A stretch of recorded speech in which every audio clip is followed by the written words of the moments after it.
សូមស្វាគមន៍ចំពោះការចូលមកទស្សនាវីដេអូរបស់ Channel My Voice នៅថ្ងៃនេះផងដែរ Channel My Voice បានលើកយកនៅរឿងកន្លងស្នេហ៍មកអានជូនបងប្អូនប្រិយមិត្តអ្នកស្ដាប់ទាំងអស់គ្នាស្ដាប់លេងកម្សាន្ត Lamborghini ពណ៌ខ្មៅចាំងស្រមោលរត់ចូលមកនៅចតមុខអគារ SH Tower ហើយបរិះមាឌធំកម្ពស់ 1.85 m ក្នុងឈុតក្រសេពណ៌ខ្មៅចុះពីឡានដោយកាយវិការលយសង្ហាស្វាហាប់រហូតដល់បុគ្គលិកស្រីដែលកំពុងឈរនៅមុខជណ្ដើរយន្តត្រង់ជាន់ទី1ងាកមកមើលតែបុគ្គលិកស្រីអស់នោះប្រហែលជាធ្វើបានត្រឹមតែលួចមើលដោយកាយវិការអឹមអៀនហើយក៏លួចយកទៅស្រមើស្រមៃតែប៉ុណ្ណោះព្រោះបរិះលយសង្ហាខាងប្រលឹងស្រីម្នាក់នេះគឺសុងឈីងតាយវ័យ28ឆ្នាំដែលជាកូនប្រុសរបស់ម្ចាស់ជំនួញ SH Group ធ្វើជំនួញពាក់ព័ន្ធនឹងគ្រឿងប្រើប្រាស់អេឡិចត្រូនិកនិងផលិតតិចណូឡូជីលំដាប់ទី1របស់តៃវ៉ាន់ហើយក៏ជាម្ចាស់អគារ SH Tower មួយនេះដែរខណៈដែលអ្នកកំឡោះដើរច្រែងហោប៉ៅបោះជំហានវែងដោយរឹកពីលយសង្ហាចូលទៅក្នុងអគារហើយមកឈរនៅពីមុខជណ្ដើរយន្ត VIP សម្រាប់អ្នកគ្រប់គ្រងក៏មានសម្លេងរាក់ទាក់ដែលស៊ាំទម្លាប់បន្លឺឡើង Morning Boss ខ្ញុំស្មានថាបោសមកមិនតាន់ទៅហើយជីងឡុងលេខានចំណិតរបស់ឈីងតាវដែលចុះមកឈរចាំចៅវាយកន្លះម៉ោងទៅហើយញញឹមរាក់ទាក់ដោយភាពរីករាយដែលឃើញចៅវាយ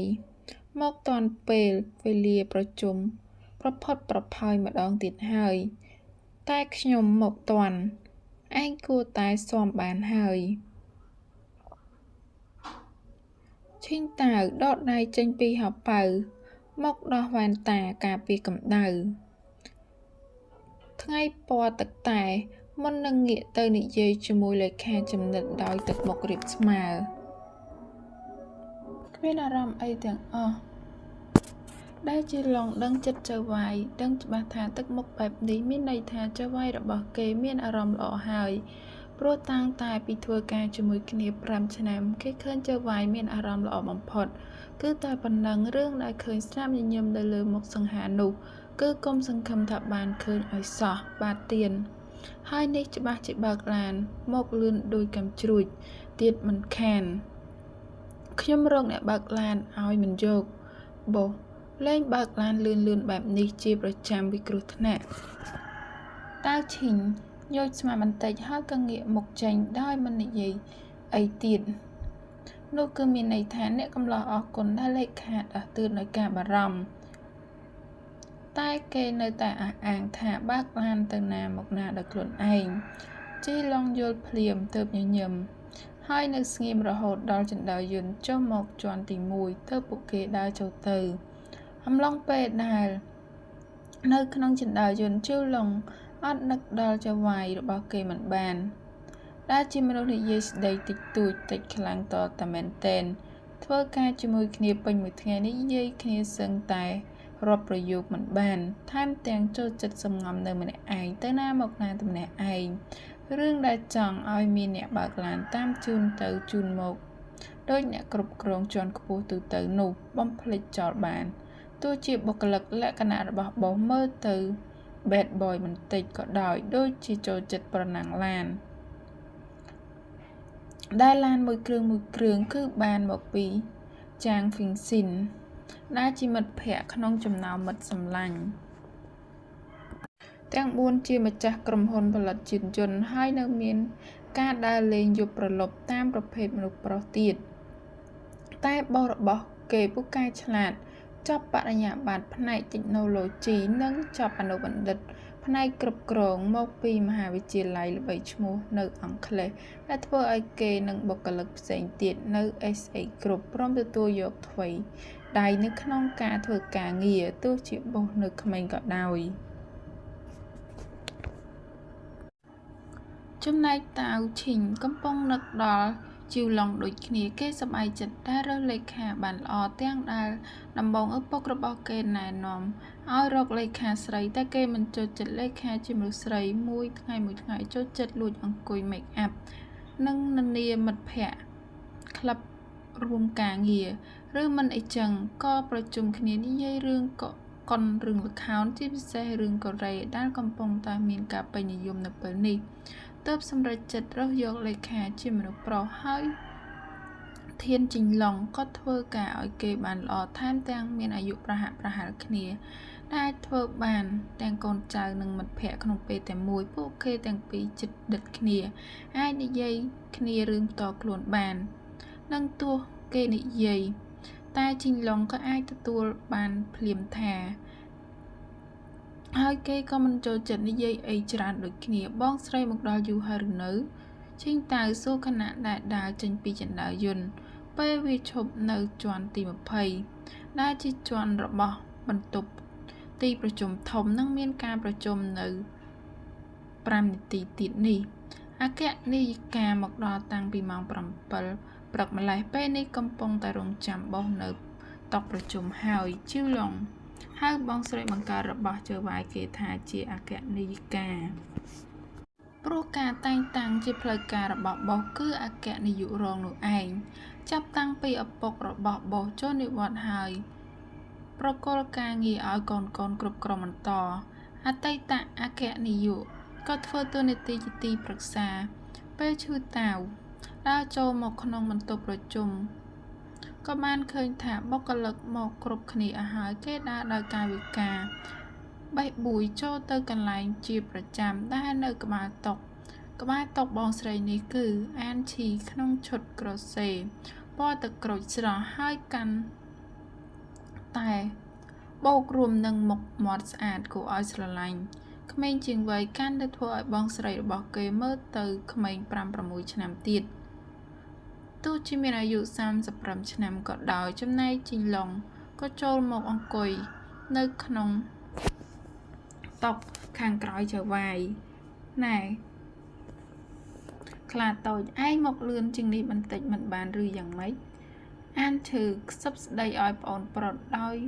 ហៅឈ្មោះលេងដែលអ្នកផ្ទះហៅប្អូនប្រុសដល់សោះក៏ក្រោះសំណាងដែរទីនេះជាក្រុមហ៊ុនព្រោះបើសិនជានៅផ្ទះអាមសៀនេះមកអង្គុយធ្វើមុខបេះបួយបែបនេះនាងប្រហែលជាខោកបាន1ក្រញ2ក្រញទៅហើយកុំមួម៉ៅទាំងព្រឹកបងស្រីតិចមុខជ្រួញឈិញតាវវាយចិញ្ចើមដាក់និយាយតែប៉ុណ្ណឹងក៏ងាកទៅចាប់អារម្មណ៍អ្នកដែលចូលរួមប្រជុំដទៃទៀតដែលកំពុងរាក់ទាក់គេរហូតដល់អានឈីធ្លុយលើកដៃស្ទាបអង្អែលមុខខ្លាចថាខ្លួនឯងជ្រាវជ្រួញដោយប្អូនប្រុសប្រាប់មុននឹងរហ័សរលាស់គំនិតឡប់របស់ប្អូនប្រុសចោលហើយចាប់ផ្ដើមប្រជុំអូខេអស់លោកប្រហែលជាដឹងហើយថាខ្ញុំណាត់អស់លោកមកប្រជុំនេះគឺព្រោះក្រុមហ៊ុនរបស់យើងកំពុងមានប្រជែកថ្មីនោះគឺខាងយើងមានផែនការផលិត smartphone ស៊េរីថ្មីនោះឈ្មោះ brand X-Tech ដែលមាន technology នាំមុខគូប្រកួតប្រជែងខ្ញុំទទួលខុសត្រូវទំនិញអនឡាញរបស់គ្រឿងប្រើប្រាស់អេឡិចត្រូនិកស្រាប់ទៅហើយទើបប្រគល់ឲ្យអគ្គនាយករងសូមជាអ្នកទទួលខុសត្រូវទំនិញអនឡាញរបស់ទូរស័ព្ទដៃរួមទាំងទំនិញ IT គ្រប់ប្រភេទដោយខ្ញុំធ្វើជាអ្នកប្រឹក្សាអានឈីណែនាំពីការប្រជុំមុននឹងការចូលប្រធានបទធំហើយការដែលក្រុមហ៊ុនរបស់យើងផលិត smartphone ស៊េរីថ្មីខ្លាំងជាងប្រកួតប្រជែងនោះទើបយើងចាំបាច់ប្រើវិស្វករខាង IT ដែលមានចំណេះដឹងនិងសមត្ថភាពចូលរួមហើយខ្ញុំបានជ្រើសរើសវិស្វករ IT ដែលដឺក្រេចប់ការសិក្សាមកពីបរទេសដែលគួរឲ្យចាប់អារម្មណ៍ហើយការដែលក្រុមអគ្គនាយកបានដាក់សំណើ5នាក់នេះខ្ញុំចង់ឲ្យអស់លោកជួយបោះឆ្នោតរើស1នាក់ជំនាញផ្នែក IT ម្នាក់នៅក្នុងចំណោម5ដើម្បីចូលរួមជាមួយ SA គ្រប់របស់យើងដែលប្រវត្តិរបស់វិស្វករទាំង5នេះខ្ញុំបានដាក់នៅពីខាងមុខរបស់អស់លោករួចហើយសូមឲ្យអស់លោកជួយពិចារណានិងអានឲ្យលម្អិត1ម៉ោងទៀតយើងធ្វើការបោះឆ្នោត ការពិតអានឈីចង់ឲ្យពេលវេលាក្រុមអគ្គនាយកពិចារណាសម្រេចចិត្តជាច្រើនជាងនេះតែដោយសារនាងខ្លាចថាមានការសូកប៉ាន់ព្រោះនៅមួយក្នុងចំណោម5មានសាច់ញាតិរបស់ក្រុមអគ្គនាយកដែរដូច្នេះហើយការពិចារណាពីទិន្នន័យនិងបោះឆ្នោតឆៅបែបនេះគួរតែជាការជម្រើសដ៏ល្អជាងបន្ទប់ប្រជុំទាំងមូលគ្រប់គ្នាស្ងប់ស្ងាត់ភ្លាមព្រោះអ្នកចូលរួមទាំង21នាក់ដែលមានអគ្គនាយិកានិងអគ្គនាយករងកំពុងតែផ្ចង់អារម្មណ៍ទៅលើប្រតិបត្តិប្រវត្តិវិស្វករ IT ទាំង5ដោយភាពតានតឹងឈីងតៅអាចដឹងរឿងប្រូជិកនេះត្រួសតែមិនទាន់ដឹងថាបងស្រីជ្រើសរើសវិស្វករណាខ្លះទើបអ្នកកំឡោះបើកឯកសារប្រវត្តិរបស់វិស្វករទាំង5មើលដូចគ្នាអគ្គនាយករងអង្គុយអានប្រវត្តិរបស់វិស្វករដោយអារម្មណ៍ចូលស្រាលឃើញថាបានតាមរយៈការអង្គុយកងអន្ទាក់ខ្លាផ្អែកនឹងភ្នាក់កៅអីតែខួរក្បាលរបស់គេកំពុងពិចារណាយ៉ាងល្អិតល្អន់ពីអ្នកដំបូងរហូតមកដល់អ្នកចុងក្រោយដែលជាវិស្វករស្រីតែម្នាក់ក្នុងចំណោម5ធ្វើឲ្យគេបើកភ្នែកធំដោយមិនដឹងខ្លួនពេលឃើញឈ្មោះយ៉ាងធានមីគេខ្ជិបបបូរមាត់ឡើងคล้ายជាបន្ទាត់ត្រង់ដកដង្ហើមធំដោយការមូម៉ៅភ្លាមឈ្មោះនេះត្រកូលនេះគេស្គាល់ច្បាស់ព្រោះនាងគឺជាសិស្សប្អូនកាលពីសម័យរៀនមហាវិទ្យាល័យដែលសង្ខានគេដឹងច្បាស់ថាស្រីម្នាក់នេះចរិតយ៉ាប់និងកំណាយយ៉ាងណាដូច្នេះហើយទើបគ្មានថ្ងៃព្រមឲ្យស្រីម្នាក់នេះចូលធ្វើការនៅក្រុមហ៊ុនរបស់គេជាដាច់ខាតទោះប្រូហ្វាល់ទាំងផ្នែកការសិក្សាការធ្វើការរបស់នាងល្អជាង4នាក់ទៀតក៏ដោយអូខេពេលនេះអស់ពេលពិចារណាហើយ